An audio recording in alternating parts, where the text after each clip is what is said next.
Mr. President. Senator from Indiana. Mr. President, we're all too familiar with the famous promises President Obama made to sell the American people on his Obama proposal. And I said, yes, sell. We now know that from the White House revelations made by former members who work for the president, we know that the White House has been actively engaged in selling their programs and selling their proposals to the American people through some admittedly sophisticated ways in using social media to achieve a goal. Just recently, White House National Security Advisor Ben Rhodes did an interview and discussed openly how the White House manipulated the media and the American people to sell the administration's Iranian nuclear agreement. So with all the authority given to an American president, President Obama made this statement to sell Obamacare to the American people, and I quote, "No matter how we reform health care," the president said, "we will keep this promise to the American people. If you like your doctor, you'll be able to keep your doctor, period. If you like your health care plan, you'll be able to keep your health care plan, period." Why did the president add period to that statement?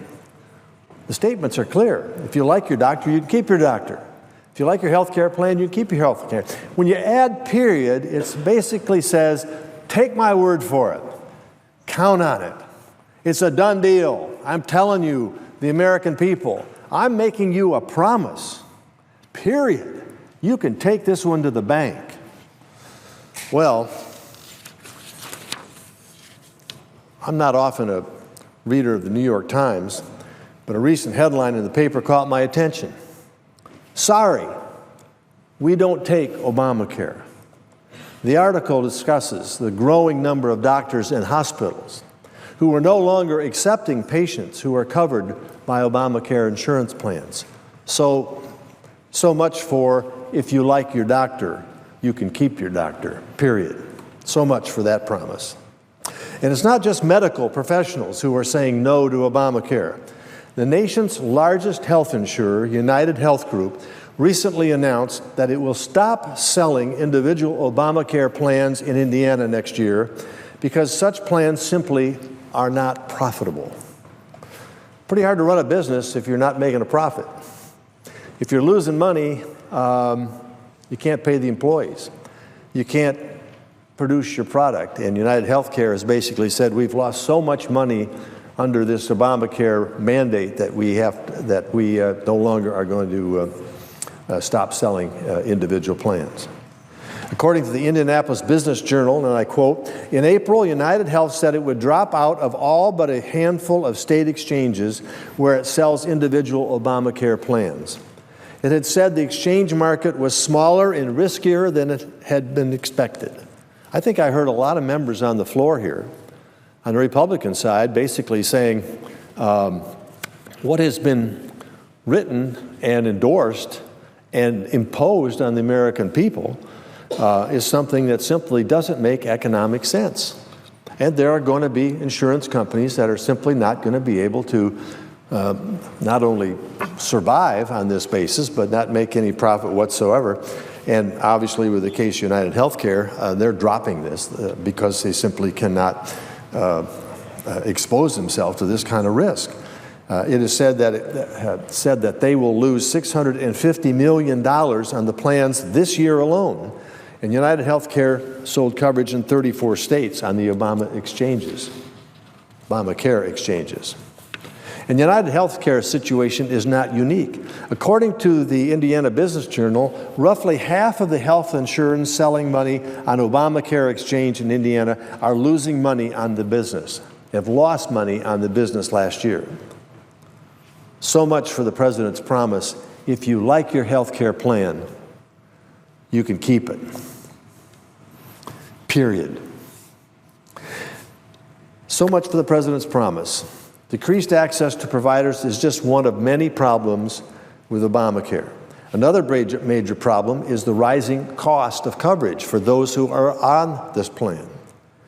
Oh yes, there were other promises made by the president here also. You may recall that the president promised that the annual health care cost would be cut by $2,500 per family if Obamacare was enacted. As recently as 2012, we were told by the president that the health insurance premiums paid by small businesses and individuals will go down because of Obamacare. Another promise to the American people. Don't worry, folks. Your costs are going to go down, not up.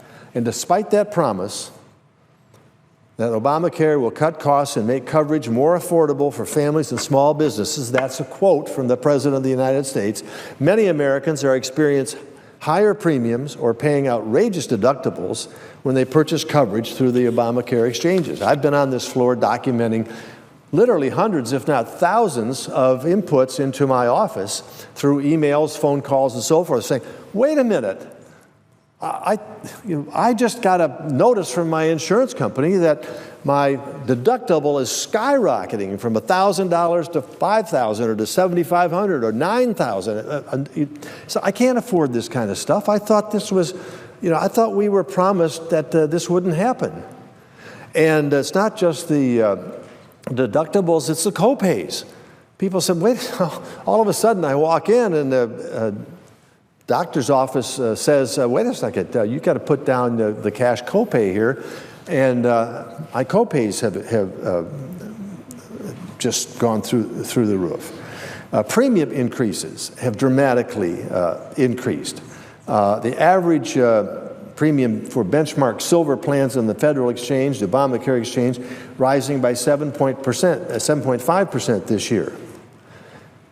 In Indiana, premiums for policies on the Obamacare marketplace have gone up by an average of 14.4% per year since Obamacare was implemented, a total increase. Get this, we have had a total increase in premiums under Obamacare in Indiana totaling 71.5% increase.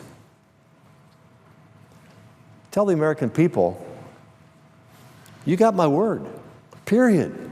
This isn't going to happen. And it happens. And what do we hear? What is this rhetoric we hear coming out of the White House? This is the most wonderful thing that's ever happened. In the campaign, I mean, those running for office who from the president's party are simply saying, you got to elect us to preserve this wonderful Obamacare health plan. Don't ask him, is it any wonder the American people are turning out in record numbers to vote against this kind of thing? So these are just a few of the many broken promises and the many problems with the Obamacare law.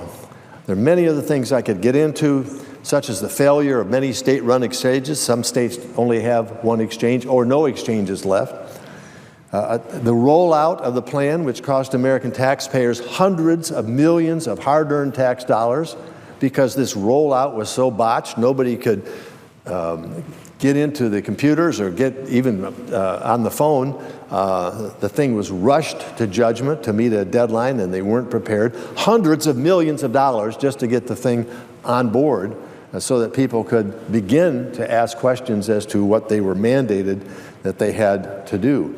So from increasing premiums and increased health care costs, failures to keep your doctor, to reduced access to doctors and hospitals, Obamacare, bottom line, Obamacare is not working for the American people. And rather than making health care more affordable and accessible, Obamacare has actually driven up health care costs and decreased choice of doctors for too many Americans and too many American businesses. It is a past time for repeal of the president's disastrous health care law. We need to replace it with more effective and clearly patient-centered solutions.